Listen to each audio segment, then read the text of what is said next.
এখন আমরা যাচ্ছি পটিয়ার দিকে, এখন শান্তিরাটের কাছাকাছি। সামনের দিকে যদিও আকাশ অনেক ক্লাউডি, বাট এখন খুব গরম পড়তেছে, অবস্থা খুব খারাপ। তো পরে মামা আমার জন্য গ্লাভস দিয়ে আসছে। এই হচ্ছে ব্যাপার। যেতে যেতে কথা হবে, পূর্ণিমার রাত যদিও নাই। প্রচুর অবস্থা খারাপ, আমাদের প্রচুর অবস্থা খারাপ। আর এই শান্তিরেটের জ্যামটা তো থাকবেই, ট্রেডমার্ক।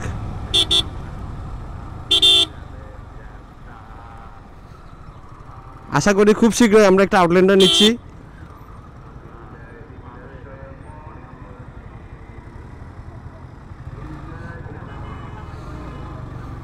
না, আমি ও আমাকে দেখে আমার বাইকের উপর দিয়ে ঝাঁপ দিচ্ছিল, তো আমি ওকে কেন মারবো, একটু সাইড দিয়ে দিলাম আর কি।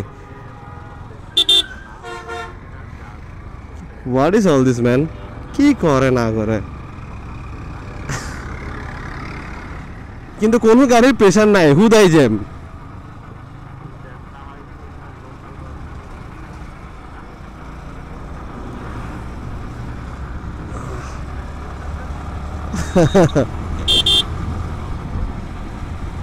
তো বেসিক্যালি হচ্ছে এত বড় রোড করার পরেও আসলে কোনোভাবে জ্যামকে মানে তোয়াক্কা করা যাচ্ছে না। কজ ওরা ওরা সকালে ঘুম থেকে উঠে ওরা নিয়তি করে যে আমরা রোডে গ্যাঞ্জাম করবই। সো আসলে ধরেন আপনি যদি নিজে থেকে কখনো মানে সচেতন হতে না পারেন, তাহলে আপনাকে হাজার মামলা বা এসব কিছু দিয়ে কখনো দমানো যাবে না। সো বাংলাদেশেও এর বিকল্প নেই।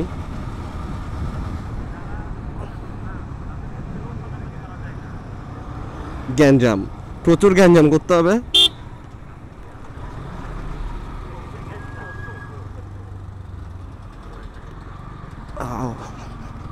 তো রোডটা অনেক সুন্দর এবং মানে ভিউটাও অনেক জোস, বাট যারা রাইড করবে এই রোদে তাদের অবস্থাটা কি হবে একবার ভেবেই দেখুন যে